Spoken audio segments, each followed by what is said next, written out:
Hello children, I am Sunil Kumar Pandey, your English teacher from Cambridge International School, Dasua.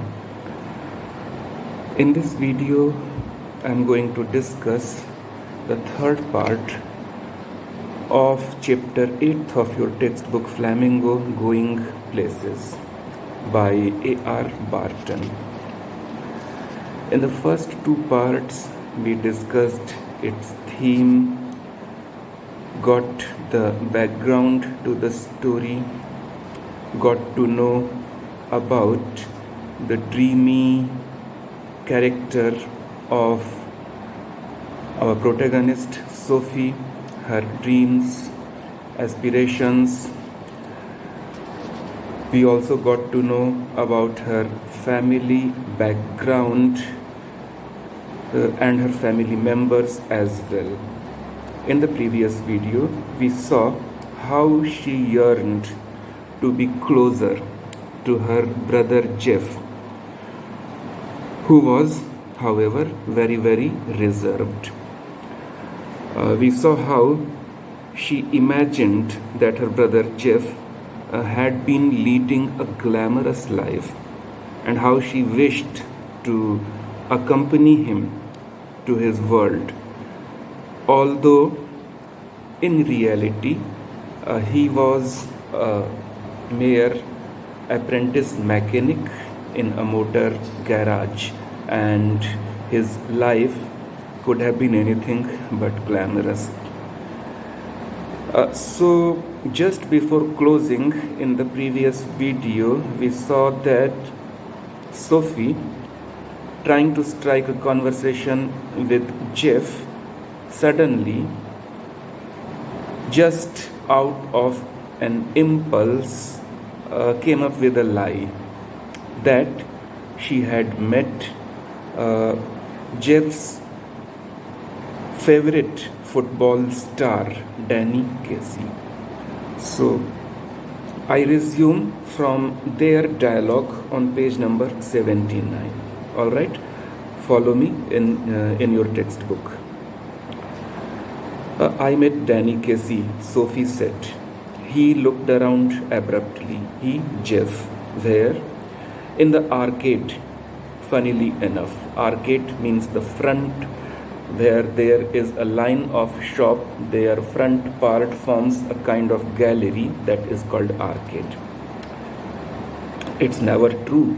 I did too. You told Dad? She shook her head, chastened at his unawareness that he was always the first to share her secrets. When Jeff asked if she had told Dad, she was pained that Jeff did not realize that he was the first with whom she shared all her secrets, though in this case the secret was a mere lie. Again he says, I don't believe it. And then she adds more spice to her story. There I was looking at the clothes in Royce's window. Royce is a showroom, where someone came and stood beside me. And I looked around, and who should it be but Danny Casey? All right, what does he look like? To Sophie, it appeared that Jeff was asking this question because he did not believe her. So she says, oh, come on, you know what he looks like. Close to, I mean. From close quarters, I mean. Well, he has green eyes, gentle eyes, and he's not so tall as you would think. She wondered if she should say about his teeth, but decided against it. Probably there was something about Danny Casey's teeth also, but she decided not to talk about it because she actually had not seen him, and this lie could have been caught. So after that, their father had washed when he came in, washed his hands and probably taken a bath, and his face and arms were shiny and pink, and he smelled of soap. He switched on the television. tossed one of little Derek's shoes from his chair onto the sofa, tossed through, and sat down with a grunt, a heavy sound, like like that. Sophie met Danny Casey, Jeff said. Sophie wriggled. Wriggle is a sudden reaction of embarrassment like this. When you hear something shocking or maybe something painful, your body has this instinctive reaction. This is called wriggling. So Sophie wriggled because what she had told was, of course, a lie, and her father was too old potato, too hard a nut to crack with this lie. So Sophie wriggled when she was sitting where she was sitting at the table. Her father turned his head on his thick neck to look at her. His expression was one of disdain, not even of disbelief, but disdain, looking down upon, something like hatred, disgust. It's true, Jeff said. But what is father's reaction? I once knew a man who had known Tom Finney. His father said reverently to the television. Reverently means respectfully to the television means while watching the television. But that was a long time ago. So you see, her father just ignores this. He is very well aware of the nature of his daughter. He knows what kind of girl she is, what kind of dreams she has, and how often she resorts to lying. So he just brushes it off, shows no interest in it. And he talks about his own, he talks about another old football player with whom he actually had met. No, actually he too had not met. He said, I once knew a man who had known Tom Finney. So this changes the entire conversation. They now, both father and son, now begin talking about their favorite footballers. You told us, Jeff said. Cassie might be that good someday. This shows to us that father, being of older generation, was fond of older players, not the younger ones. He was not a great admirer of Danny Casey like Jeff. He says only that Casey might be as good as Tom Finney someday. And this causes an argument between these two fans of two different players. Jeff says, better than that even. He is the best. And father says, if he keeps his head on his shoulders, keeping one's head on one's shoulder means not losing one's head, not getting lost in distractions. He continues, if they look after him properly, they means his club managers, if his own managers look after him properly. A lot of distractions for a youngster in the game these days. His father is talking about the distractions celebrities have, advertisements, reality shows, and so many, which often cause them to lose their focus from their main area, in this case football.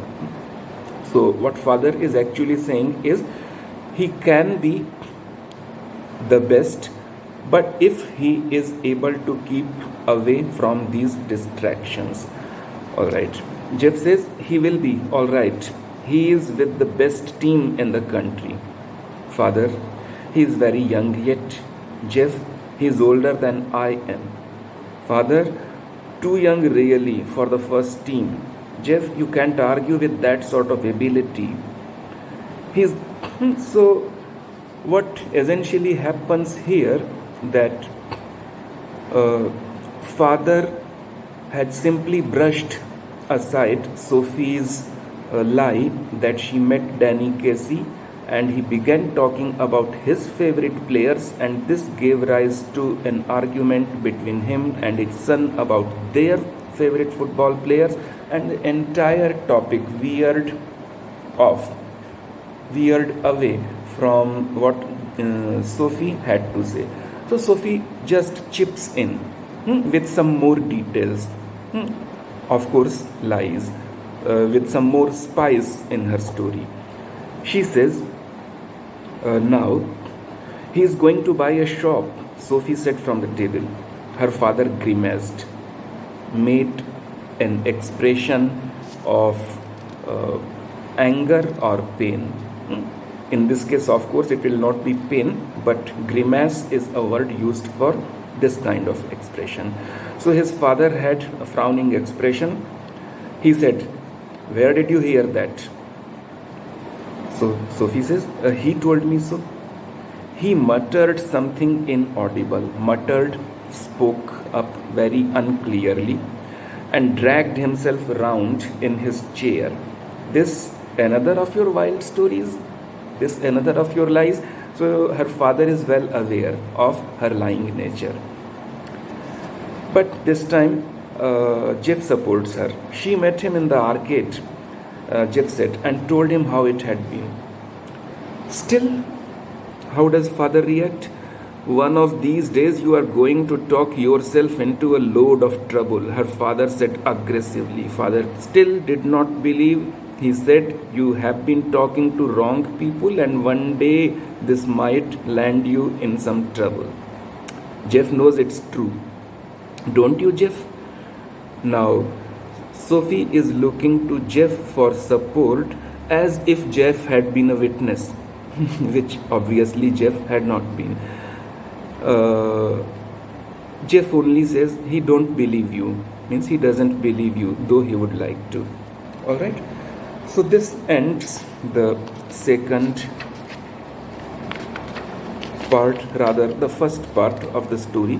The second part begins with another conversation between these two, sister and brother, in the evening. They both are in Jeff's room. Okay, so let's read a little more. The table lamp cast an amber glow. Cast through, amber is a color, maybe light yellow or reddish perhaps. Glow, shine, across her brother's bedroom wall and across the large poster of United's first team. United Manchester is a football club squad, and the row of colored photographs beneath, 3 of them of the young Irish prodigy Casey, prodigy who shows great promise in any field at a very young age. So of course, Jeff was a great fan, big fan of Danny Casey, and it was precisely because of this reason that Sophie had told this lie, so that it would be easy for her to get Jeff's attention. Now both are talking. Sophie says, "Promise you will tell no one?" Jeff says, "Nothing to tell, is there?" "Promise, Jeff, Dad would murder me. Only if he thought it was true. Please, Jeff." So perhaps she has added some more spice, or she is going to add some more spice to her story. Jeff says, Christ, Sophie, you are still at school. Christ, Jesus Christ. Casey must have strings of girls. Well, now we come to understand. By this time, Sophie has given an impression that perhaps